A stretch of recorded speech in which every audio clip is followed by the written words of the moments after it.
I told you guys that the worst enemy is your household enemies. That is your worst enemy because they just dey on. In fact, you just dey with them. They are very close to you. They know you're in and out, and they can just do anything at any time. You understand? Now, after Mazi Nnamdi Kanu life sentence, Nigerians they don't expect say make Southeast governors make them come together. Not be say at least okay, no let one person don't talk, Governor Oti. They suppose come together, come talk. You understand how the matter be as Southeast Governors Forum. They supposed to react to the matter, let Nigerian government know say waiting be this. So since Mazi Nnamdi Kanu life sentence transferred to Sokoto prison, the Southeast governors keep mute on this matter. And now people come dey talk say waiting. So guys, this one na Prospect Channels TV. We don't come back again with another Ogbonge update. Right now, I want to talk about the trending things when we say they happen for Nigeria. The 5 governors of Southeast region have maintained a striking and controversial silence following the life sentence handed down to Nnamdi Kanu. Nnamdi Kanu na the leader of the indigenous people of Biafra, IPOB, by the Federal High Court in Abuja on Thursday. The judgment delivered by Justice James Omotosho has triggered widespread condemnation across the region and beyond. Sahara reporters earlier reported that Kanu was also secretly transferred from the DSS custody in Abuja to a correctional center in Sokoto State.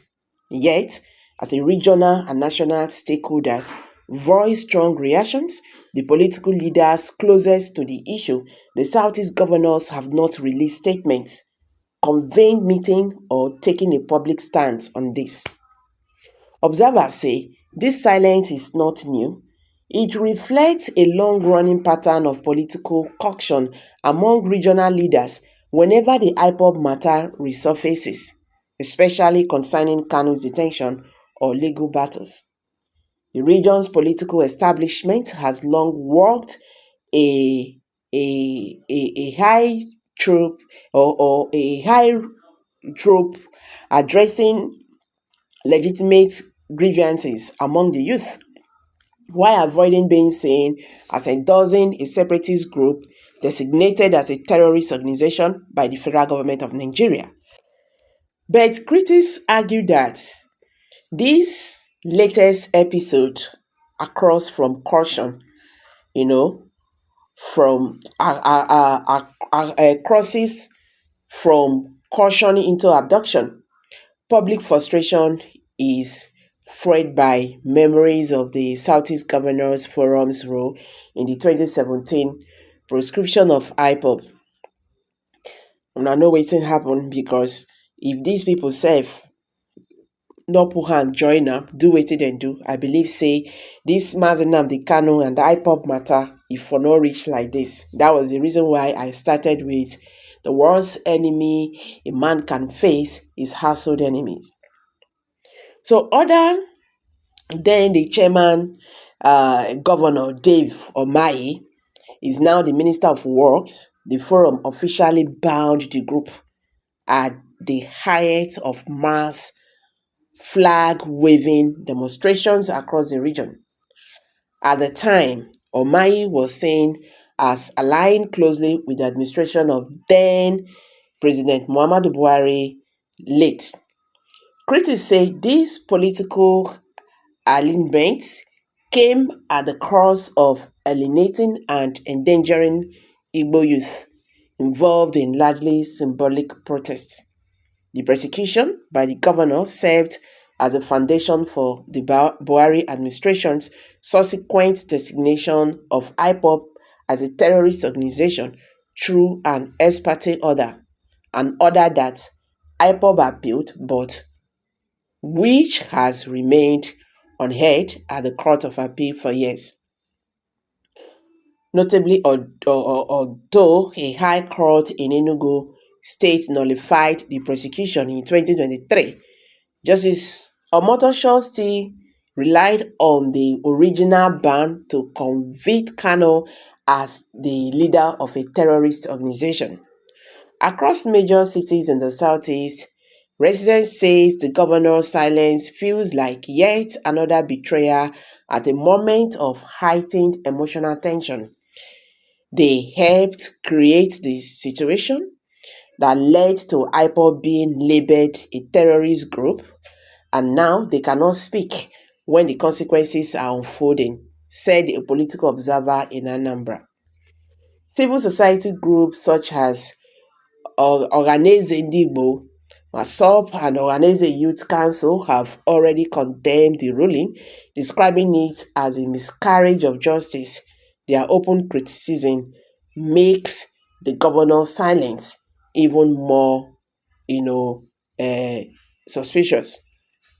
A community leader in Enugu told Sahara reporters, even if they don't want to take sides, they should at least address their people and call for calm. The leadership is not silent.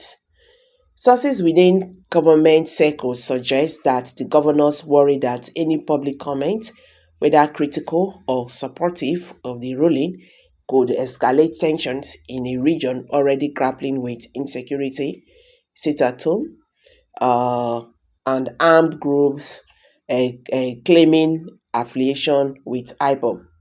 But analysts argue that silence is itself a political risk.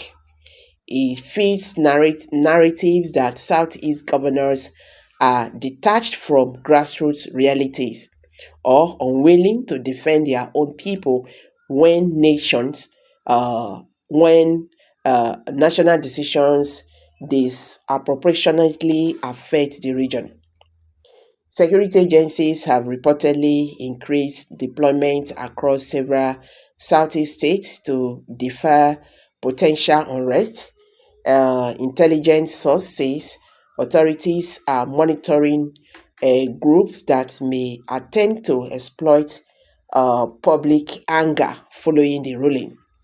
Sarah reporters had reported that human rights activists and the former presidential candidate Omoyele Showari confirmed that the administration of President Bola Tinubu had secretly transferred IPOB leader Mazen Nnamdi Kanu to a correctional facility in Sokoto state, warning that the move poses severe risk to his safety. Shuari made this known on Friday, a day after Justice James Omotosho convicted Kanu on 7-count charges and sentenced him to life imprisonment. Speaking, Shuare in a post accused the Nigerian government of implementing a covert plan to isolate Kanu in what he described as notorious prison in northern Nigeria. Yes, they have already planned it. Their intention since yesterday was to move Mazen Nnamdi Kanu to a notorious prison based in the northern part, where his safety cannot be guaranteed. I can confirm now that he is already in Sokoto prison, Shuari said. According to Shuari, government officials feared that placing Kanu in Kuji Correctional Center in Abuja would turn the facility into a pilgrimage ground for supporters from across the southeast. They openly said he would become a king if taken to Kuji Correctional Center in Abuja because, according to them, Igbo people and his supporters would turn Kuji into a place of pilgrimage. That is why they are desperate to keep him far away, isolated, and vulnerable. So the former presidential candidate stated that government-aligned actors are now engaged in what he described as a psychological operation to manipulate public perception and weakening calls for Kanu's freedom. So guys,